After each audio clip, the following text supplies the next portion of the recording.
The movie starts as a man walks through the Grand Central Station, New York, with a gun in his hand. People around him notice the gun and start running away. He walks to another man who seems to be protecting a girl. Both the men point guns at each other when the security stops them. The camera pans to a clock, which shows that the time is exactly 2:22. Then, we can hear gunshots. Turns out it was just a dream. A man named Dylan wakes up from his dream and progresses with his routine, listening to the news. The news talks about a star called Hamlin that died out 30 years ago, but its light is reaching the Earth 30 years later, and that this supernova will have effects on the Earth and its inhabitants.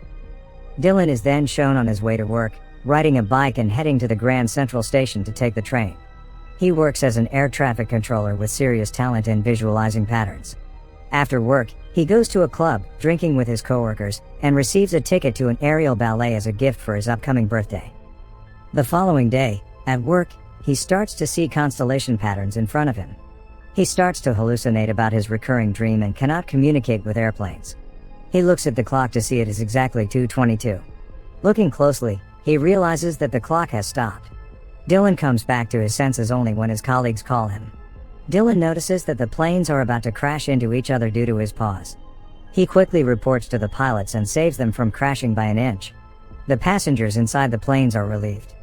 Dylan notices that the clock has started working again. Due to this incident, he is suspended for 4 weeks. The day after he was suspended, he attends the aerial ballet, where he sees a woman named Sarah, and is stunned by her beauty. After the ballet is over, everyone is at the after party. Dylan approaches Sarah and introduces himself. They go to a restaurant and start talking. Dylan tells Sarah that his father was a pilot and that he also trained to be a pilot but could never become one, as he was afraid of flying. Sarah tells him that she works at the Howard Pace Art Gallery. He also tells her about being suspended from work, and he finds out that Sarah was on the plane that almost collided with the other aircraft at 2:22 p.m. Dylan felt apologetic about the incident, but Sarah was instead thankful towards Dylan for saving her life. As they depart, they admit to each other that for a first date, they felt a deep connection and it felt like they had known each other forever. The following day, while on the way to the Grand Central, Dylan notices the same happenings as the day before: siren, a woman laugh, construction sounds, a man saying "May I help you," and glass breaking. As he arrives at the Grand Central Station, at 2:21 p.m., he sees a businessman reading his newspaper, a couple hugging each other, a line of preschoolers where the last child in line drops something, and a pregnant woman under the clock. At exactly 2:22 p.m., the window of the station shatters. He then goes to meet Sarah and asks her out to an early dinner. He goes to Central Park with her for ice cream. Sarah reveals that she had stopped dancing because of an injury. Dylan feels bad, so to cheer her up, he plays a song and starts dancing in front of her. She joins him and the two happily dance together in the middle of a busy park. In the end, they kiss. They go to Dylan's apartment and make love. The next morning, they lie on the bed and cuddle. Dylan asks Sarah where she got her necklace from, to which Sarah replies that it was from her ex-boyfriend, Jonas, who happens to be the main artist of the gallery at which she works. Dylan asks when is Sarah's birthday, and they find out that both of them were born on the same day, April 18, 1986, and they are both turning 30 within a week's time. Dylan suddenly hears a car crash on the road below his apartment at exactly 9:15 a.m., and he tells Sarah that it is the third day in a row that the same incident had happened. Dylan then takes a cab, going to Grand Central. As the driver takes the shorter route, Dylan tells him to stop the cab and notices again the same pattern of siren, a woman laugh, construction sounds, and a man saying "May I help you?" Dylan then shouts for the cab to stop, and this infuriates the cab driver, who turns around to tell Dylan off for shouting at him. Just then, another car hits them both, causing the breaking of the cab's glass windows. Even though Dylan is injured, he goes to the Grand Central Station and sees the exact same pattern of events. A businessman stands with a newspaper, an older couple hugs, a group of kids walks in a line when the last kid drops something, and lastly, a pregnant woman stands under the clock. He tells Sarah of these repeating patterns, but with different people carrying out the same actions. Sarah does not believe Dylan, but helps to clean his wounds from the car accident. Dylan goes home and starts writing all the events of his day, starting from 9:10 a.m. First, he writes about the drop of water, then a bug dying, and a plane flying overhead. The following day, Dylan goes to the top of his apartment building to see if the pattern repeats itself. He waits for the drop of water like yesterday, but the sky is clear. However, exactly at 9:10 again, a drop falls onto his notebook. Surprised, he He closes the notebook, and when he opens it, there is a squashed bug on the page. Then an airplane flies over him. The pattern has repeated itself. Dylan almost cannot believe it. Dylan goes to the gallery looking for Sarah, and realizes that the gallery was having an exhibition with Jonas' art piece as the main exhibition. Jonas is Sarah's ex-boyfriend. He has created a light hologram exhibition about the Grand Central Station, and Dylan sees that it is exactly like the events that he has experienced in the past few days. A businessman reading his newspaper, a couple embracing each other, a line of preschoolers, and a pregnant woman under the clocks. Dylan assumes that Jonas is stalking him, as only Dylan knows about these events. He attacks Jonas, resulting in a brawl. He questions Jonas on whether he was stalking him. In the audience is the owner of the Kiefer Gallery. He applauds, saying it was a great idea to enact the murder at the Grand Central Station that happened 30 years ago. Sarah apologizes to Jonas about Dylan's attack, and puts her relationship with Dylan on hold. Later that day, Dylan texts Sarah to beg for her forgiveness. In the meantime, he finds a stack of envelopes hidden in his home. He finds out a man named Jake Redmond had written these letters to a woman named Evelyn. Upon investigation, Dylan finds out that Jake Redmond lived in his apartment 30 years ago, back in 1987.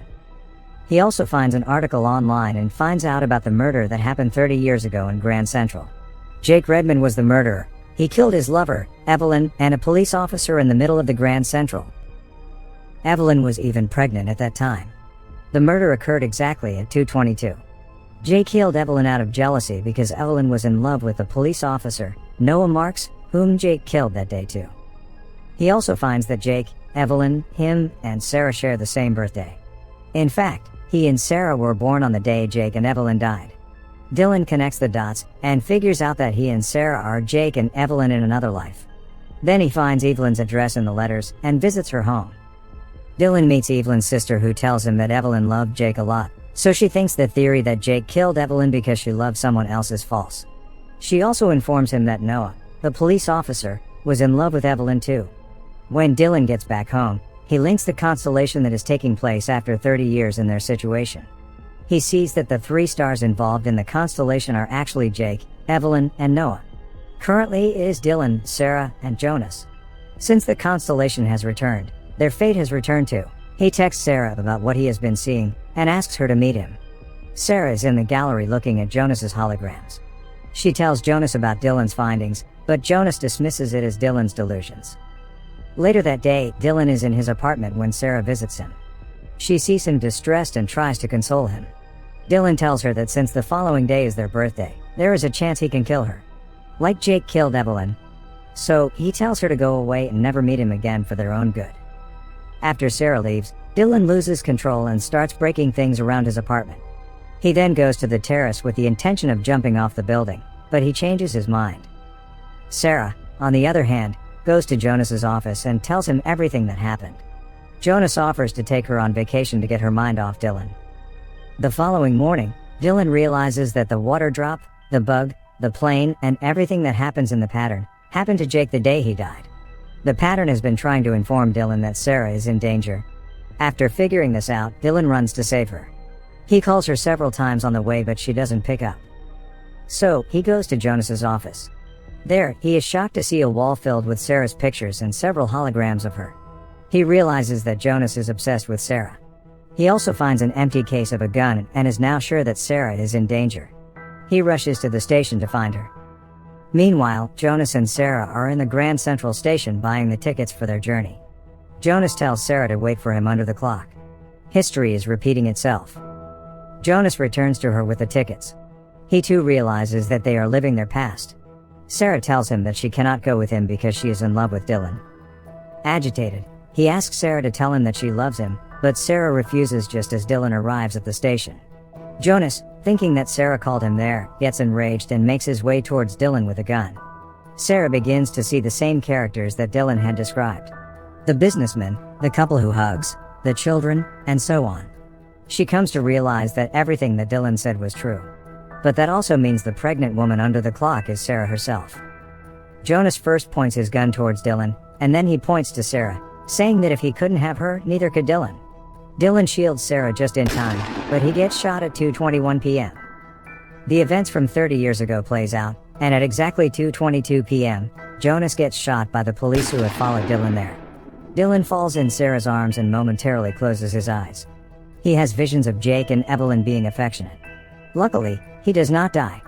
Sarah then looks at the clock. It is 2:23 p.m. They managed to survive, and fate has changed. We finally get to know that in the past life too, the police officer Noah was the one who killed Evelyn and Jake, but the police had turned the story around to save their reputation.